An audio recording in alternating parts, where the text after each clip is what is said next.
Mekelle, the capital city of the Tigray region in northern Ethiopia, thousands of internally displaced people have arrived here in the last 3 months.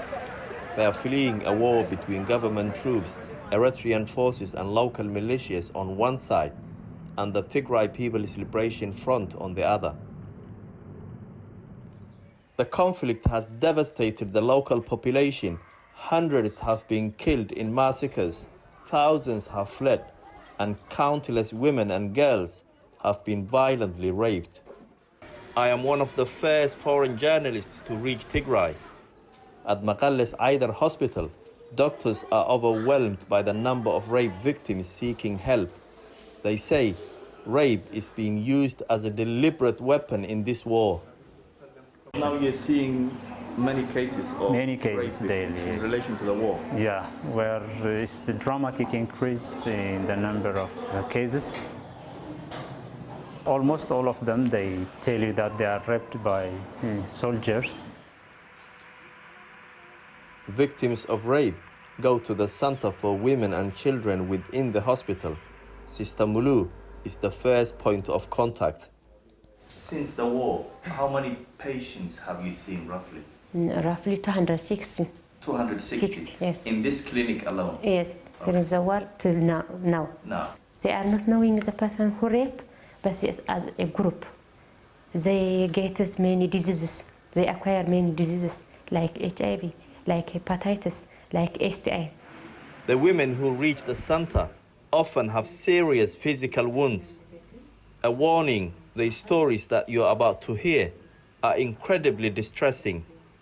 الشي روماينش همي تحنا تخي همي نخي تايت قرمت خلاف زي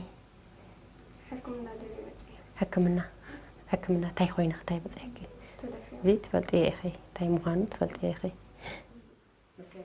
كذا بار زوجنا عارفين يرى كذا نسأل غيرنا زوجنا هذا هو بدنا كذا غيرنا كأول مثلنا نسرعتهم يجمعنا هو كأول نسويها وعما نسوي دي أبويها كأو أنا عايز عنك مسلمي نا فريق هيدا بتحرك الجميع ده كأو ده حدا عايز في روعين كأو نسوي قلت أم دفير ما لا قتلوا ما لا أخذ دفيرك هندي يسويهم دفرق خلتصة. Rumainesh's story is recorded, medical examinations will be done, and she's given an initial counseling session. But this is one of the only hospitals still open in this region. The charity MSF estimates that just over 10% are functioning normally. The other have been destroyed in this war. There is no transportation. They can buy themselves to work. After 3 days, after 4 days, after a week, they become very angry. They haven't have any clothes. They are migrants. They haven't have any financial. They haven't any clothes. Their clothes are disorganized by the sharp materials, by knife, by anything when they are raped the persons. They cry with them in this center. They become damaged our minds. This is not, this is heavy to understand. Nobody feels safe, even in this hospital, which is guarded by government forces. 2 weeks ago, a medical student was raped by soldiers in this compound as she walked from the library to her classroom. Before the war, the police had the power to bring perpetrators to justice, but the local administration has been disbanded since the conflict began. Now, the Tigray region is under a state of emergency, and a coalition made up of Ethiopian troops, Eritrean soldiers and local militias know that they have the ultimate power. Some are accused of being on a revenge mission. There is no police service, there is no court. Every person is as you want by now. The Tigray People's Liberation Front, or TPLF, ruled Ethiopia for 27 years. They too committed crimes against other communities in the country. Once a powerful group, they are now hiding in the mountains, unable to protect their population, and the people here feel helpless. What's happening to them, especially to the women of Tigray? So she came here around 9 days ago? Yeah. So rape cases are still coming, or rape victims are still coming? Yeah, you can get them in the war, you can get them wherever you like, but rape cases are always coming. The special thing about this case is this client is she was already pregnant, and on top of that she was raped, and she was also hit by the gun, so she has sustained almost 3 injuries being pregnant with around 20 weeks of gestational age, and raped. Probably from her history that she told us, from her history, she was raped for 3 days, being locked in a house by one of the soldiers, and she came to us bleeding.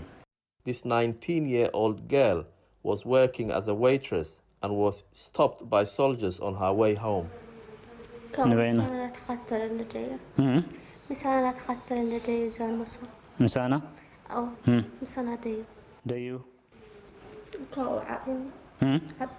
أو يوسيدك نبت جزاتي دي أو جزاتيكي أو تترى روسم سولهم دي أو تنسوا تقادي ويسنلي وخودي لها نعزازات أو دفرني أراك مع التوغني كأو مسكان فوق أجر حد سواسي نودك أجر حد سواسي أقفتنا بالوبري كأو واتي يعني واتي خا ملي تخيا بصوت أخاو بكلا شوي مثلا بكلا شوي مثلا كتوات نسوال خدي دم مسفسن أو دول لحدا تايلو مع صدايل.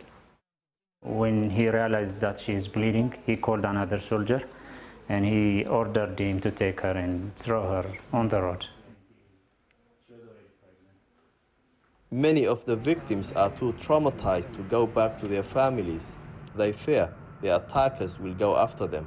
A refuge away from the hospital is for those women who have lost everything, who cannot return home. We're now heading to a safe house where there are around 40 women, all of them victims of rape. It's in a hidden location, and we were advised to travel separately in case we were being followed. One shocking story that I kept on hearing was that of a woman in the safe house.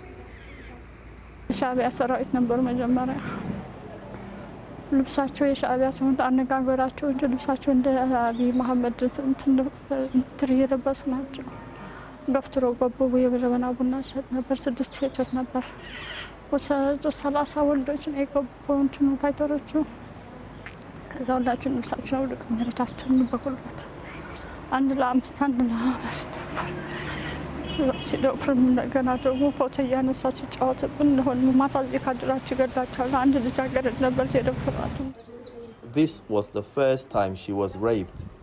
She managed to escape and get help, but when she went home she was raped again.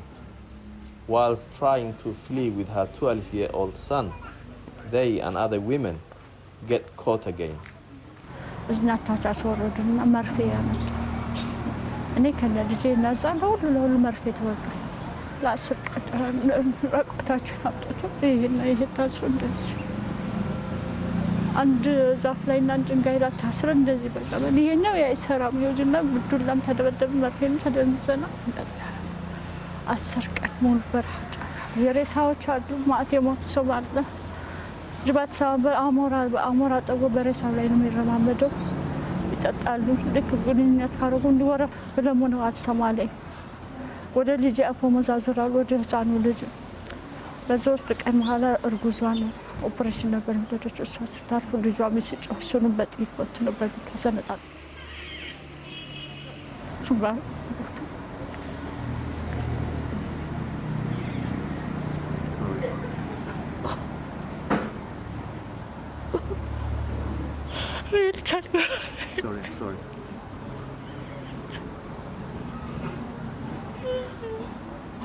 Sorry. Abaye, kitabe jadku. Asal kenyan jadku. Udah ya tadi. Asal. Ini kan. 12 years her son killed in front of her.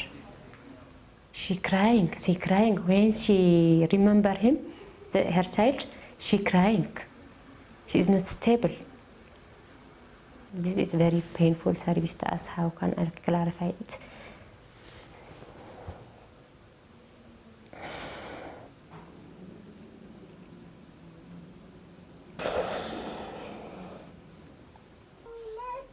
For every woman who manages to get help, there are 20 or 30 more she talks about who haven't been able to make it to a safe place. The innocent victims of a war who feel abandoned not just by their country, but by the international community. That report produced by Jamal Osman and Amir Amane Kiaro, Elias Tefaye and Daniel Araye. And if you've been affected by the issues in this report, you can go to channel4.com/support. Tonight, in a statement, the Ethiopian embassy has said that they remain deeply concerned by allegations of the use of rape as an instrument of war. The government also maintains a zero-tolerance policy towards rape and sexual violence. It goes on. The government of Ethiopia has taken concrete steps to address any human rights abuses that have occurred within the context of the conflict triggered by the TPLF, and also welcomes international assistance to undertake further investigations and welcomes the possibility for collaboration on potential joint investigations with relevant human rights bodies. That was their statement. Now, this terrible conflict has inevitably led to a refugee exodus. We're joined now from the Sudan-Ethiopia border by CNN senior international correspondent Nema El-Bagir.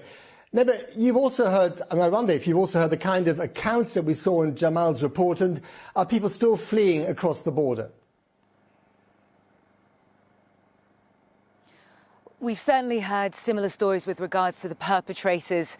This allegation that Eritrean soldiers, Amhara militia, the Fanu, also another Amhara militia have been involved with this. And also the sense that the women have that this is very, very intentional, that the pathology behind this isn't about rape as a tragic consequence of war. Definitely that they feel this is about rape as a weapon of war. One of the women whose stories was relayed to us, because even here in Sudan, Matt, women are very, very afraid.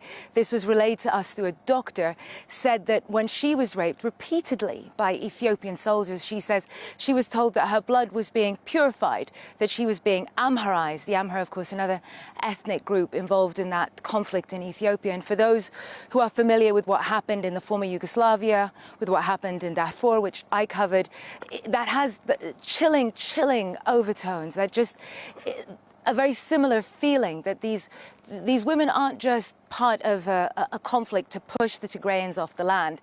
This is about erasing Tigray and the Tigrayan identity and the Tigrayan bloodline, which is one of the hallmarks of genocide.